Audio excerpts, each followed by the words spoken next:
চায়নাকে কি একটা বার্তা দিতে চাচ্ছে যে আমরা মানে নিউক্লিয়ার উইপন্স আমরা শক্তিশালী ট্রেড ডিলে আমাদের সাথে মানে সাইন করো। আপনি জানেন যে এই যে কথাবার্তাগুলো হয়েছে কোনোটাই কিন্তু চুক্তি হয়নি। এইবার সে নোবেল প্রাইজ না পেয়ে সে পাগল হয়ে গেছে। সে কোন না কোনোভাবে নোবেল প্রাইজ পাওয়ার চেষ্টা করছে। সে সব জায়গায় যাবে। এই যে আমি কি আপনার সাথে না অন্য আরেকটা প্রোগ্রামে টিভিএনে বলেছিলাম যে গাজার যে সিজফায়ার, হোয়ার ইজ সিজফায়ার নাও? এটার পরে প্রত্যেকদিন ওরা মানুষ মারতেছে। আমেরিকা বলেছে তারা সুরক্ষা দিবে, সুরক্ষার কোনো কথা নাই। গত ১ মাসে ডোনাল্ড ট্রাম্প এই যে শাটডাউন চলছে, অলমোস্ট $11 বিলিয়ন অর্থনীতির ক্ষতি হচ্ছে। 1992 সালের পর কি এমন প্রয়োজন হলো আমেরিকা আবারও পারমাণবিক অস্ত্র পরীক্ষার কথা বলছে, এবং এই কথা কতটা যৌক্তিক, কতটা দেশের আইনসম্মত, আন্তর্জাতিক আইনসম্মত, এবং এটির মাধ্যমে প্রেসিডেন্ট ডোনাল্ড ট্রাম্প আসলে কি বার্তা দিতে চান? আমার মনে হয় এটা মানে ক্লাসিক ডোনাল্ড ট্রাম্প স্টাইল। সে দেশে এখন গভর্নমেন্ট শাটডাউন, এটা আমি যতটা জানি এই অবস্থায় একজন প্রেসিডেন্ট দেশ ছেড়ে যায় না। সে ট্যাক্স করে টাকা খরচ করে যাচ্ছে এশিয়াতে। কি উদ্দেশ্য সেটাও ক্লিয়ার না। হয়তো আরেকটা মানে টিক বক্স যে ওখানে ক্যাম্বোডিয়া থাইল্যান্ডের মধ্যে মানে যুদ্ধবিরতি বা যে একটা সংঘর্ষ সেটা থেমিয়ে একটা তার তার পোর্টফোলিও ভারী করার জন্য নেক্সট নোবেল প্রাইজের জন্য আর কি। তো এই 1992 তে আপনি জানেন যখন কোল্ড ওয়ার বন্ধ হয়ে যায়, কারণ সেটা ছিল বিরাট ইস্যু, নিউক্লিয়ার উইপন্স নিয়ে রাশিয়া যখন ভেঙে পড়ে, তখন 1992 নন প্রলিফারেশন মানে এগ্রিমেন্টের আন্ডারে যে মানে অ্যান্টি ব্যালিস্টিক মানে নিউক্লিয়ার এই জাতীয় একটা চুক্তি ছিল। সেই চুক্তিতে দুই দেশই জয়েন করেছে, এবং তারপরে কিন্তু আমেরিকাতেও এইভাবে ওরা টেস্টিং আর করেনি। অক্ষর ছোটখাটো তো হয়েছে, রাশিয়াও করেছে, কিন্তু এবার জানান দিয়ে যেখানে সে expected to meet Chinese president Jinping এর সাথে, তখন এটা আমার কাছে একটা মানে মনে হচ্ছে আর একটা উদ্ভট চিন্তা ডোনাল্ড ট্রাম্পের। সে তার স্টাইলটা এই ধরনের। এখন সে চায়নাকে কি একটা বার্তা দিতে চাচ্ছে যে আমরা মানে নিউক্লিয়ার উইপন্স আমরা শক্তিশালী ট্রেড ডিলে আমাদের সাথে মানে সাইন করো। আপনি জানেন যে এই যে কথাবার্তাগুলো হয়েছে কোনোটাই কিন্তু চুক্তি হয়নি।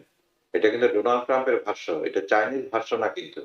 কিন্তু একটা ব্যাপার বড় সত্যি যে রেয়ার আর্থ ম্যাটেরিয়ালস এর মানে মেজরিটি সাপ্লায়ার কিন্তু চায়না, এবং এইটার যদি সরবরাহ বন্ধ হয়ে যায় কিন্তু পুরো টেকনোলজিক্যাল ওয়ার্ক কিন্তু সাফার করবে। এবং সে ওখানে গিয়ে এই যে বললো 10 থেকে 12 দিয়েছি, তাকে মনে করছে যে জিপিং একটা বাচ্চা ছেলে, তাকে একটু প্যাট দিলেই মানে সে রাজি হয়ে যাবে, ওই ট্যারিফ একটু কমা দিলাম এবং তাকে মহান দেশের মহান নেতাও বলেছেন, তিনি বলেছেন মহান দেশের মহান নেতা শি জিনপিং। মহান নেতা, এগুলো ট্রাম্পের স্টাইলের কথাবার্তা, এগুলোর কোনো মূল্য নেই আসলে। এটার মানে এন্ড রেজাল্ট কি হবে? Almost zero. আমি কিন্তু একটা কথা বলছি, চাইনিজ ভার্সন যদি দেখেন এই কমিউনিকে, ওরা কিন্তু বলে না কোনো ধরনের চুক্তি হয়নি, এটা কথাবার্তার মধ্যে হয়েছে। এটা আলটিমেটলি একটা মানে ফ্রেমওয়ার্কে না গেলে তো বলা যাবে না। এটা ক্লাসিক ট্রাম্প স্টাইল। সে আসলে পাগল হয়ে গেছে। আমার থিওরি কি জানেন? Psychological theory. এইবার সে নোবেল প্রাইজ না পেয়ে সে পাগল হয়ে গেছে। সে কোন না কোনো ভাবে নোবেল প্রাইজ পাওয়ার চেষ্টা করছে। সে সব জায়গায় যাবে। এই যে আমি কি আপনার সাথে না অন্য আরেকটা প্রোগ্রামে টিভিএনে বলেছিলাম যে গাজার যে সিজফায়ার, হোয়ার ইজ সিজফায়ার নাও? এটার পরে প্রত্যেকদিন ওরা মানুষ মারতেছে। আমেরিকা বলেছে তারা সুরক্ষা দিবে, সুরক্ষার কোনো কথা নাই। আসলে ওই যে প্ল্যান ওরা বানাইছে ফাইনালি, যেটা যে প্ল্যানটা, এটা আসলে ইসরায়েলি তৈরি করা প্ল্যান, ডোনাল্ড ট্রাম্পের মুখ দিয়ে বলাইছে। ওর ডোনাল্ড ট্রাম্প একটু হম্বিতম্বি করছে, বাবা তোরা এটা করিস না, করলে আমার অসুবিধা হবে। এই এখন ধরেন একটা জিনিস, আপনার যখন জীবিত যারা আছে সেটা আপনি জানেন 20 জন, তাই না? আপনি এটা দিতে পারেন। যারা মরে গেছে, কবে মারা গেছে, তার তার দেহাবশ আছে কিনা, এই ধরনের জিনিসপত্র বের করার জন্য সমাজের কোনো ইয়া নেই, তাদের কোনো প্রযুক্তিগত ব্যবস্থা নেই। এখন এইটা খুঁজে বের করতে হবে। ওরা বলে যে এখন আমাদেরকে মৃতদের ফেরত দেন। মৃতদের কোথায় আছে সমাজের লোকজনই জানে। দে আর অন দি রান, তাই না? এই যে চুক্তিগুলো পয়েন্টগুলো করেছে, এই পয়েন্টগুলোতে শেষ আউট করা দরকার ছিল। এগুলা ইসরায়েল জেনে শুনে করেছে, আমরা একটা সুতাদের আবার যাব, আবার মারবো।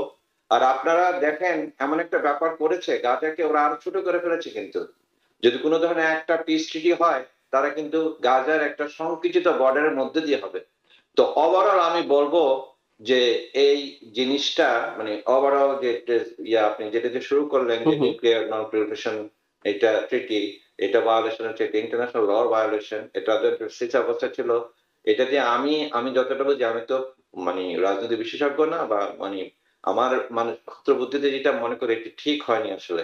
এটা একটা স্টান্টবাজি হতে পারে, স্টান্টবাজি আর কাজ করবে না। ডোনাল্ড ট্রাম্পকে জেনে গেছে।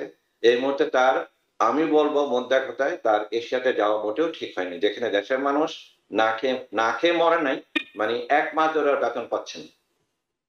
ওকে।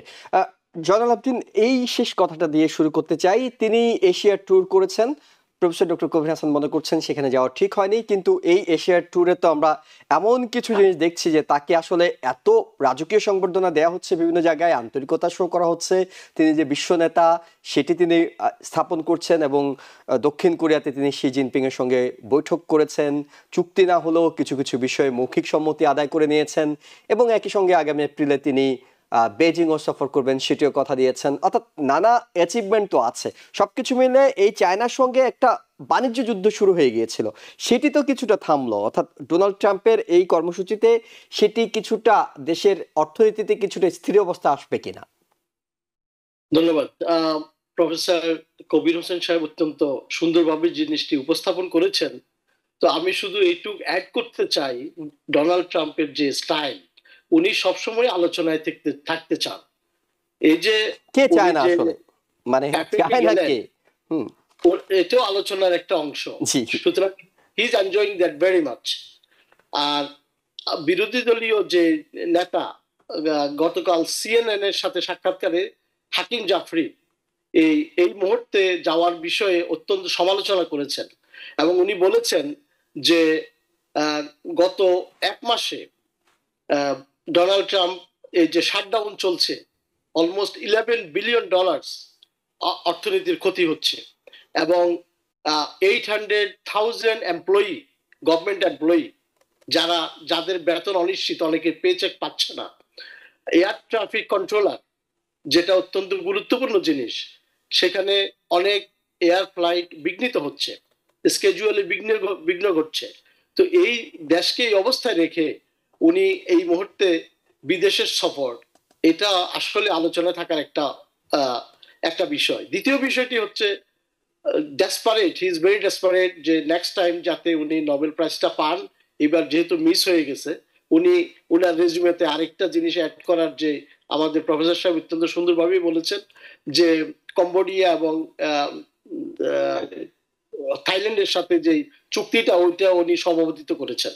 তো এখন আপনার যে প্রশ্নটা ছিল, ইকোনমিক্যালি আমেরিকা কতটুকু গেইনার হলো, economically America at the end of the day তেমন একটা গেইনার হয়নি। কারণ হচ্ছে কোনো ডিল কিন্তু হয়নি। উনি একের মধ্যে 10 না 12 দিয়েছেন, 20 দিতে পারেন, এটা ওনার স্টাইল, কিন্তু আসল রেজাল্ট হলো শূন্য। তার কারণ যে বর্তমানে যে অর্থনৈতিক অবস্থা চলছে, চায়না ইজ এ ভেরি জানু খেলোয়াড় যাকে বলা হয়। সুতরাং ওনাদেরকে এইভাবে পাম্পট্টি দিয়ে কোনো কিছু আদায় করা যাবে, এটা সম্ভব না। কারণ আমরা দেখেছি গত জানুয়ারি মাস থেকে যখনই ডোনাল্ড ট্রাম্প ট্যারিফটা 10% বাড়িয়েছে, চায়নাও 10% বাড়িয়েছে, অর্থাৎ একটা টাগ অফ ওয়ারের মতো অবস্থা চলছে। কিন্তু তারা এবং আসলে সেটা একটা কিন্তু পলিসি রয়ে গেছে যে আঘাত এবং নয়, এটা প্রত্যাঘাত করা হবে। আঘাত করবে জি না তারা, নতুন করে তারা নিজেরা উদ্যোগ নেবে না, কিন্তু অ্যাকশনের উদ্যোগ প্রত্যেকটা নেবেন, রিঅ্যাকশন এক্স্যাক্টলি। জানাবে। অর্থাৎ এই যে ট্রুসটা হলো, there was no deal, no contract signed. So আমি এই ব্যাপারে যেটি বলবো যে at the end of the day তে একটা মানসিক শান্তি উনি হয়তো নিয়ে আসবেন। না, যাই এবং কন্ট্যাক্ট সাইনের জন্য যে অবকাঠামো কিংবা যে সফর সঙ্গীদের দরকার তারা হয়তো ছিলেন না, কিন্তু পরবর্তীতে এপ্রিলে যখন যাবেন তখন হয়তো একটা কন্ট্যাক্ট সাইন হবেন। একটা বিষয় হয়েছে 10% ট্যারিফ কমানোর কথা বলছেন, রেয়ার আর্থের বিষয়ের যেটি হয়েছে 1 বছর চায়না রপ্তানি স্থগিত রাখতে, নিষেধাজ্ঞাটা স্থগিত রাখতে সম্মত হয়েছে, এটা একটা বড় ধরনের অ্যাচিভমেন্ট হতে পারে। আমরা খুব একটু দ্রুত এগ্রিকালচারাল যে ইমপ্রুভমেন্টটা একটু হইতে পারে, যেটা অর্থনীতির জন্য খুবই সামান্য, but it's a good sign. অর্থাৎ ওকে ওকে, আমরা তো চাই। অর্থনীতিবিদ আছেন আমাদের সাথে, অর্থাৎ ডক্টর কবির হাসান আছেন, আপনি আপনার কাছেও একটু শুনি।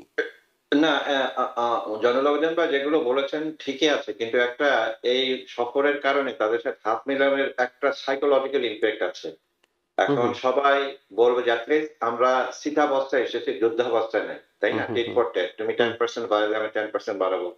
এই যে অর্থনীতিতে অস্থিরতা, আনসার্টেনিটি মোর ড্যামেজ দ্যান অ্যাকচুয়াল থিংস। তো এটা থেকে লোকজন এখন একটা লং টার্ম প্ল্যানিং করতে পারবে যে না, অবস্থা আর খারাপ দিকে যাবে না। এবং আপনি যদি দেখেন এই যে ট্যারিফের কারণে যারা ইন্ডিয়া বলেন, ইন্ডিয়ার উপর তো আরো বেশি ট্যারিফ আরোপ করেছে চায়নার উপর, তারা কিন্তু খুব একটা ক্ষতিগ্রস্ত হয়নি, তারা অল্টারনেটিভ মার্কেট খুঁজে নিয়েছে। আলটিমেটলি কিন্তু আমেরিকারই ক্ষতি হবে যদি আমেরিকা এইভাবে যুদ্ধ করতে যায়। আমেরিকার কনজিউমাররা ডেফিনেটলি ক্ষতিগ্রস্ত হবে। আপনাদের ইনফ্লেশন বাড়ছে, আর তো ভাই বললেন যে 1 মাস ধরে বেতন নাই, এই নেক্সট মান্থ থেকে হয়তো ফুড স্ট্যাম্পও কমে যাবে। এই ব্যাপারগুলো যখন বন্ধ হয়ে যাবে, লোকজন যখন পিঞ্চ অনুভব করবে, এটা আলটিমেটলি ডোনাল্ড ট্রাম্পের কাছে আসবে। আপনি জানেন যে রিপাবলিকান পার্টি প্ল্যাটফর্ম ইকোনমি, এখন ইকোনমি যদি সাফার করে তাহলে তো সারা আমেরিকায় সাফার করবে। তাই আমি মনে করি একটা সাইকোলজিক্যাল পজিটিভ ভ্যালু আছে তাদের হাত মেলানো, বাট এভরিথিং আনসার্টেন একটু নিচে নেমেছে, এটা ইকোনমির উপর একটা পজিটিভ ইম্প্যাক্ট করবে, কিন্তু দৃশ্যমান ইম্প্যাক্ট করতে হলে তাদের একটা ট্রিটি করা দরকার। এই মারামারি, এই টিট ফর ট্যাট, মানে মানে ম্যাচিউরড আচরণ করা উচিত। একটা ম্যাচিউর আচরণ করতে হবে। আপনি দেখেন এই জিপ ব্যাংক কিন্তু বলেছে যে we don't always look eye to eye, but we can be partners and friends. আর এখানে ওসব বল আমি 10 থেকে 12 দিচ্ছি, you are the great leader, এগুলো তো তোষামোদি করে কি ইন্টারন্যাশনাল ইয়ারকে ডিপ্লোমেসি হয় নাকি? এটা ক্লাসিক ট্রাম্প ভাই যেটা বললেন, সে অনেক সময় অ্যাটেনশনে থাকতে চায়, ওই অ্যাটেনশনের ব্যাপার। আর একটা ব্যাপারে সুন্দর করে বলেছেন, এখানে তো 7 মিলিয়ন পিপল, নো কিং। আর ওখানে আপনি এশিয়াতে যান, ওকে এশিয়ান কালচারে এই ধরনের, ওইটা কিং না। আপনি যদি একটু ইয়া হন, আমরা এইভাবে আমরা শ্রদ্ধা করি আপনাকে। আর ট্রাম্প তো এইগুলো লাইক করে, তার ইগোকে আর একটু বাড়াই দিচ্ছে, তাই 10% কমাই দিলাম, এই করে দিলাম, মানে দেশটা যেন একটা কিং এর মতো আর কি। ওখানে আমেরিকা পাচ্ছে না, সেখানে যে কিং এর। বাট একটা পজিটিভ কথা বলেছেন আপনি, ইতিবাচক, সেটি হলো যে এর আগে চায়না আমরা দেখেছি রাশিয়া, ভারত, নর্থ কোরিয়াকে নিয়ে যে একটা সামরিক শোডাউনের মতো করে তাদের যে স্বাধীনতা দিবসে দেখিয়েছিল, অর্থাৎ একটা যুদ্ধ অবস্থায়, সেখানে হাত মেলানো তো অনেক বেশি ইতিবাচক একটা বিষয়। নিউ ইয়র্ক থেকে সম্প্রচারিত TVN 24 টেলিভিশন বিশ্বজুড়ে বাঙালির কণ্ঠস্বর।